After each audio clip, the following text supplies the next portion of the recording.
अमृतेनाप्नुतं शान्तं दिव्यभोगसमन्वितं दिव्यदेवता समायुक्तं सुरासुरनमस्कृतं नित्यं च शाश्वतं शुद्धं ध्रुवमक्षरमव्ययं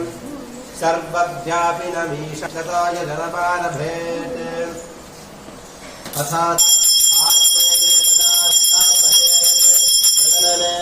वक्त्रे सरस्वती तिष्ठतो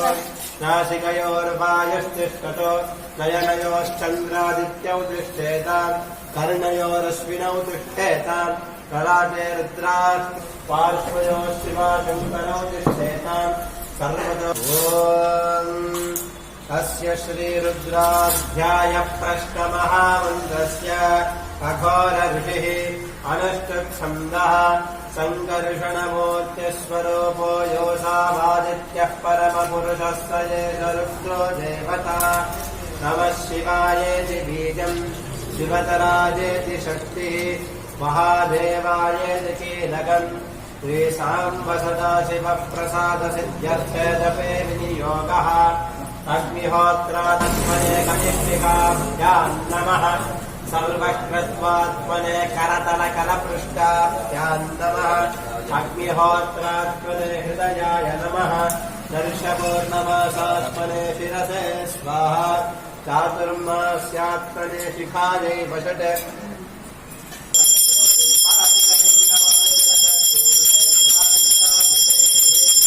अस्तोतां त्वा गणपतिं भवामहे कविं कवीनामुपमश्रवस्तमम् ज्येष्ठराजं ब्रह्मणां ब्रह्मणस्पत आनशृण्वन्नोदगस्येजसादनम् ॐ महागणपतये नमः श्रुतिमन्तमे उदैनं गोपालृषं नदृषन्नतः यः उदैनं विश्वाभूतानि च दृष्टो मृडयादिनः हस्तैषवः परातापकवोपप अपतत्तधनुष्वकं सहस्राक्षशतशुरे निषेध्यशल्यान् आत्मघाजिवो नः सुमना उपाभ्यामुदधेनमाहुभ्यामेश्वराय महादेवाय त्र्यम्बकाय त्रिपुरन्दकाय त्रिकालाग्निकालाय कालाग्निरुद्राय नीलकण्ठाय मृत्युञ्जयाय सर्वेश्वराय सदाशिवाय श्रीमन्महादेवाय नमः नमो निरञ्जवाहवे पतये नभो नभो बभ्रजाय विरभो नभ श्रीमज्जानकन्दरध्यप्रकृङ्गानां पतये नभो नभ उष्णेशिते गिरिशराज कुलुञ्जानां पतये नभो नभ इषुपभ्योऽधन्वादिभ्यश्च भो नभो नभ आतन्वादेभ्यः प्रतिदधानेभ्यश्च भो नभो नभ आदच्छज्ज विसृजभ्यश्च भो नभो नभस्यभ्याविद्यभ्यश्च भो नभो नभ आसीनेभ्यश्च यानेभ्यश्च भो नभो नभस्तपश्च भो नमः नभ गच्छेभ्य गच्छपदेभ्यश्च भो नभो नभ प्रातेभ्यश्च भो नभो नभ रसेभ्यो रसपदेभ्यश्च भो नभो नभस्तेनाभावत्यश्च भो नभो नभः कुलालेभ्यः कर्मालेभ्यश्च भो नमो नमः नमो भवाय च रुद्राय च नमः शर्वाय च पशुपतये च नमो नीलग्रीवाय च श्रुतिगिरिध्याय च नमः ऊर्जाय नमः श्रुत्याय च पत्याय च नमः कार्याय च नीत्याय च नमः सूर्याय वैकुण्ठाय च नमः कोक्त्याय च वद्याय च नमो वश्याय च वश्याय च नमो वेद्याय च वैद्युत्याय च नमः ईन्द्रियाय च वास्तुपाय च नमः सोमाय च रुद्राय च नमस्ताम्राय च अरुणाय च नमः शङ्गाय च पशुपतये च नमः उग्राय च भीमाय च नमः अग्रे पदाय च दूरे पदाय च नमः हंसे च गणीयसे च नमो वृक्षेभ्यो हरिकेशेभ्यो नमस्ताराय नमः शम्भवे च मयापवे च नमः शङ्कराय च मयस्कराय च नमः शिवाय च शिवधराय च नमस्तेथ्याय च कूल्याय च नमः पात्याय च वाक्याय च नमः पतरणाय च पतरणाय च नमः आधारणाय च अनाद्याय च नभश्च्याय च पेयाय च नवैरन्द्याय च नभक्षपत्तिने च पुनर्तये च नभोर्वोत्याय च नभक्तास्याय च यक्ताय च नभागमदप्त्याय च रदस्याय च नभशुष्य चोलप्त्याय च नभूत्याय च शूर्याय च नभ च नभवष्किरिकेभ्यः देवानपविजन्मश्चेभ्यो नमः निरहदेभ्यो द्रापे अन्धसस्पते दरिद्रन्नीललोहिशोनां माभेर्मारामये शान्तिञ्चनम शिवा विश्वाः भेषति शिवा विश्वस्य भेषति नरकपर्दिने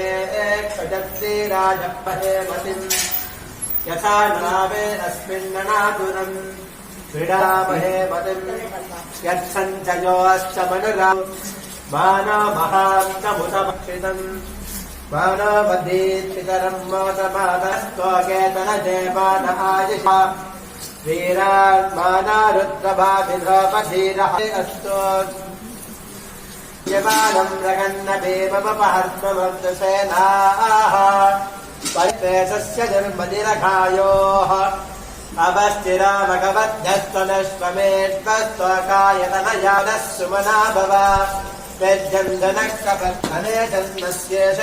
पुरस्य निषङ्गतिः तवम्याम् शेषागुन्दः अस्मिन्महश्चिर्नवेत्तरिखाः सर्वादः क्षमनिगन्धानि भगम् वस्त्रा उपश्रिताः विलोहिताः ये अन्येषु विविध्यन्ति पाम्बनिरक्षयाैलभजाजक्तिसः दारिशङ्गिनः तजेतावन्नः तेषागन्धः त्रयोजने वदन्वानि तज्जाये एत्तरिक्षेये दिव्यादशप्राचीर्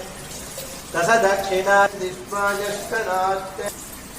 त्र्यम्बकैयजामहे सुगन्धिम् वश्मिवर्धनफलान् मृत्योर्मुक्षे यमामृतासे नायो विश्वस्य क्रियति वेषजस्य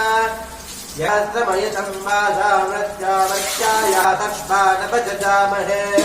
मृत्यमे स्म भगवते रुद्राय विष्णवे मृत्युर्मे पाहि प्राणानां ग्रन्थिरसि रुद्रमाभिशान्तकः तेरश्च मे तरश्च मे ताकश्च मे शापश्च मे शितिश्च मे ज्योतिश्च मे सुपश्च मे प्राणश्च मे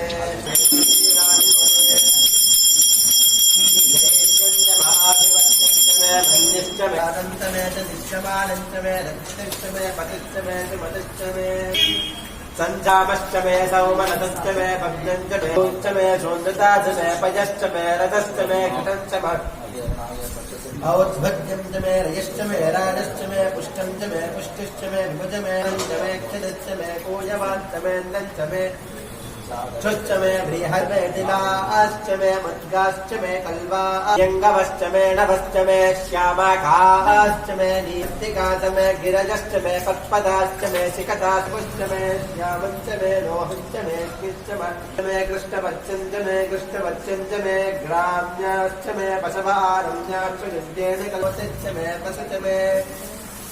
वसतिश्च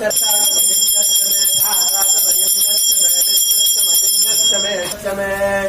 अगम्यश्च मे रश्मिश्च मे धाब्जश्च मे निपदश्च मे पापन्दस्मरत्पतीयाश्च मे गच्छश्च मे पञ्चच मे सप्तच मे नवच मयेकादशच मे त्रयोदशच मे पञ्चदशत्रयाविगम्ददिश्च मे पञ्चविगम्ददिश्च मे सप्तविगम्ददिश्च मे नवविगम्ददिश्च मे एकदशच मे षोडशच मे विगम्ददिश्च विगम्ददिश्च मे द्वात्रिगम्ददिश्च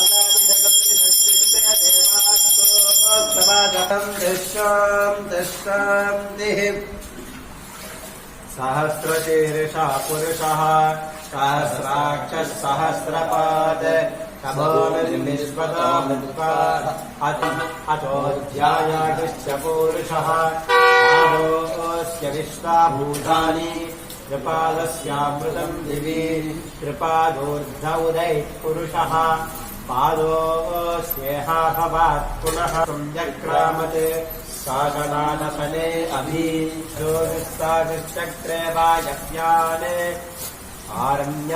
ऋतः सामानिजग्निरे छन्दागतावयः यत्पुरुषं यदगुः शिखाग्रगन्धिष्यः पद्भ्यागुं शूद्रो अजायत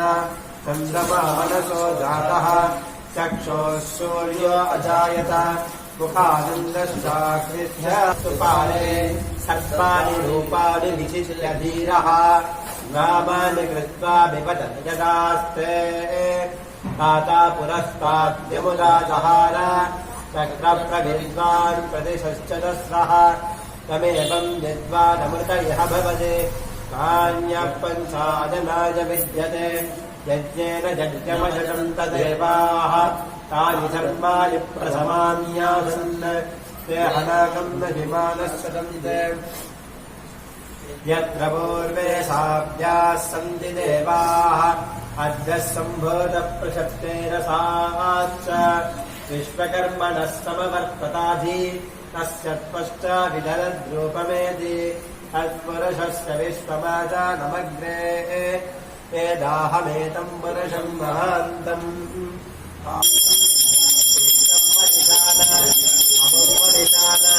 सर्वं परिशान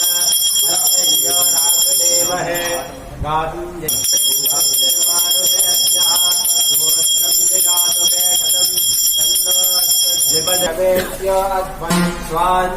स्वाञ्चाग्नेतनपं विप्रयस्तास्तभ्यन्दसौपगमाजस्व स्वामिष्टमयजानिशक्तं तवेन्द्रविश्वानसङ्करेम नागस्य पृष्ठमपि संवसा नो वैष्णवीं स्वातयमादयन्ताम्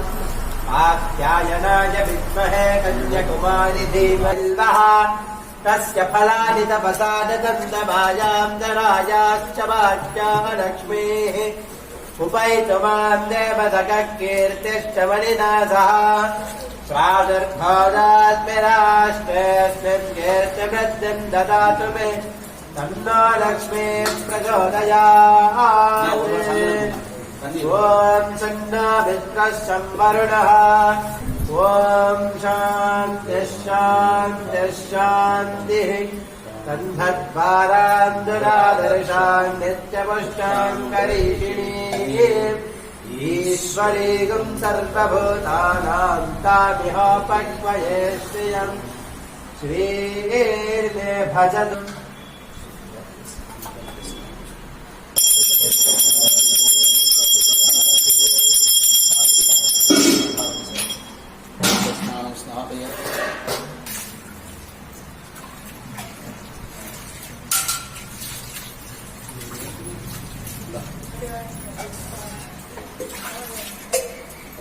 देवस्य त्वासविदप्रसवे अश्विनोर्बाहुभ्याम् ओष्ठास्तायां विरिञ्चामि देवस्य त्वासविदप्रसवे दुरास्ताभ्याम् सरस्वती देवस्य त्वासविदप्राभ्याम् इन्द्रस्य भोर्भुवस्तु भोर्भुवस्तु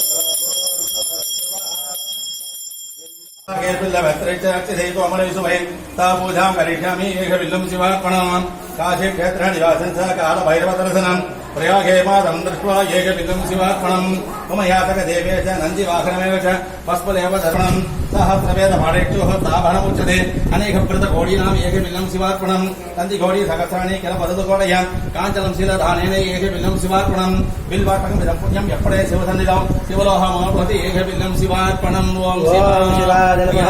महेश्वराय नमः शम्भवे नमः पिनाकिने नमः हृदयकराय नमः विरूपाक्षाय नमः वामदेवाय नमः विरूपाक्षाय नमः नीललोहिताय नमः शंकराय नमः ओम शूलवांगिने नमः ओम विष्णुवल्लभाय नमः ओम शिवविष्टाय नमः ओम अंबिकानाथाय नमः ओम श्रीकंठाय नमः ओम भक्तवत्सलाय नमः ओम भवाय नमः ओम शर्वाय नमः ओम त्रिलोकेशाय नमः ओम नीलकंठाय नमः ओम शिवविष्टाय नमः ओम शिवप्रियाय नमः ओम उग्राय नमः ओम कपालिने नमः ओम कामार्ये नमः ओम अंधकासुरसूदनाय नमः गंगाधराय नमः ललाटाक्षाय नमः ओम मृगपानये नमः ओम कृपानिधये नमः ओम भीमाय नमः ओम परशुहस्ताय नमः ओम जटाधराय नमः ओम मृगपानये कैलासवासिने नमः ओम कैलासवासिने नमः ओम कवसिने नमः ओम कठोराय नमः ओम यज्ञाय नमः ओम कवसिने नमः ओम कठोराय नमः त्रिपुरांतकाय नमः वृषांगाय नमः ओम भस्मोद्धूलविग्रहाय नमः ओम सामप्रियाय नमः ओम स्वरमयाय नमः ओम त्रिमूर्तये नमः ओम मनीश्वराय नमः ओम सर्वज्ञाय नमः ओम परमात्मने नमः ओम सोमसूर्याग्निरोधनाय नमः ओम हविषे नमः ओम परमात्माय नमः ओम सोमाय नमः ओम वंशवक्त्रगाय नमः ओम सदाशिवाय नमः ओम वीरभद्राय नमः ओम गणनाथाय नमः ओम प्रजापतये नमः ओम हिरण्यरेतसे नमः ओम दुर्दर्शाय नमः ओम गिरीशाय नमः ओम गिरीशाय नमः ओम अनघाय नमः ओम भुजङ्गभूषणाय नमः ओम भग्गाय नमः ओम गिरिधर्मणे नमः ओम गिरिप्रियाय नमः ओम कृत्तिवाससे नमः ओम पुरारातये नमः ओम भगवते नमः ओम प्रपथाधिपाय नमः ओम मृत्युञ्जयाय नमः ओम सूक्ष्मतनवे नमः ओम महाशैलजनकाय नमः ओम चारुविग्रहाय नमः ओम रुद्राय नमः ओम भूतवलये नमः ओम सिखारवे नमः ओम अहिर्बुद्धियाय नमः ओम दिगंबराय नमः ओम अष्टमूर्तये नमः ओम अनेकात्मने नमः ओम सात्विकाय नमः ओम शुद्धविग्रहाय नमः ओम शान्ताय नमः ओम अजाय नमः ओम खण्डपर्शवे नमः ओम परमविरोचनाय नमः ओम मृडाय नमः ओम पशुपतये नमः ओम देवाय नमः ओम महादेवाय नमः ओम अव्ययाय नमः ओम हरये नमः ओम भगनेत्राय नमः ओम अव्यक्ताय नमः ओम सहस्राक्षाय नमः ओम दक्षाध्वरहराय नमः ओम हराय नमः ओम पूषदन्तविदे नमः ओम अव्यक्ताय नमः ओम सहस्राक्षाय नमः ओम सहस्रपदे नमः ओम अपवर्गप्रदाय नमः ओम अनन्ताय नमः ओम तारकाय नमः ओम परमेश्वराय नमः ओम भवाय देवाय नमः ओम भवस्य देवसवत्रे नमः ओम भद्भाग्य देवाय नमः ओम भवस्य देवसवत्रे नमः ओम ईशानाय देवाय नमः ओम ईशानस्य देवसवत्रे नमः ओम पशुपता देवाय नमः ओम पशुपतये देवसवत्रे नमः ओम रुद्राय देवाय नमः ओम रुद्रस्य देवसवत्रे नमः ओम रुद्राय देवाय नमः ओम उग्रस्य देवसवत्रे नमः ओम भीमाय देवाय नमः ओम भीमस्य देवसवत्रे नमः ओम महादेव देवाय नमः ओम महाभोर देवसवत्रे नमः ओम काशी विशाख विश्वनाथ स्वामी पादारविंद स्वामी बिल्वाचन अनानवद परिमल मंत्र पुष्प अष्टभुजां समर्पयामि यजमान भगवान् भवते चन्द्रमा वापरं पुष्पम् पुष्पवान् प्रजावान् यजमान् भवति य एवं वेद योपामायतनं वेद आयतनवान् भवति न कर्मणा न प्रजया धनेन त्यागेनेके अमृतत्वमानशुः परेण नाकन्निहितं गुहायां बिभ्राजते तद्यतजा विशन्ति वेदांत विज्ञान सुनिश्चितार्थतात्पर्यमुच्यन्ते सर्वेष्वभूतं यत् तत्रापि चक्रं गगनं विशाखस्तस्मिन् च तन्तस्तदुपासितव्यम् यो वेदादौ स्वरः प्रोक्तो वेदान्ते च प्रतिष्ठितः तस्य प्रकृतिलीनस्य यः परस्य महेश्वरः नाम परमेश्वराय नमः नानाविधपरिमलमन्त्रपुष्पाञ्जलिं समर्पयामि ओम भोर्भुवः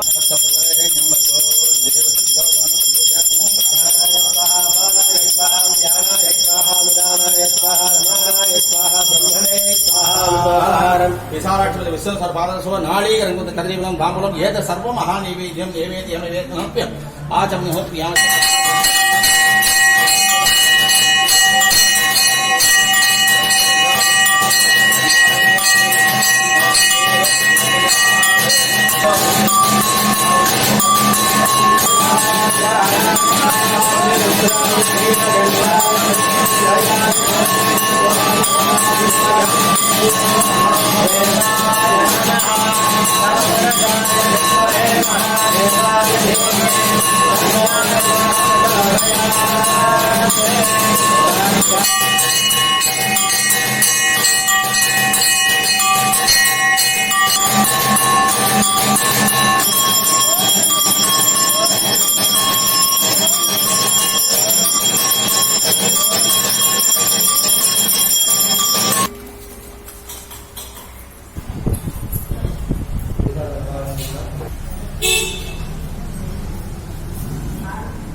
கூட உள்ள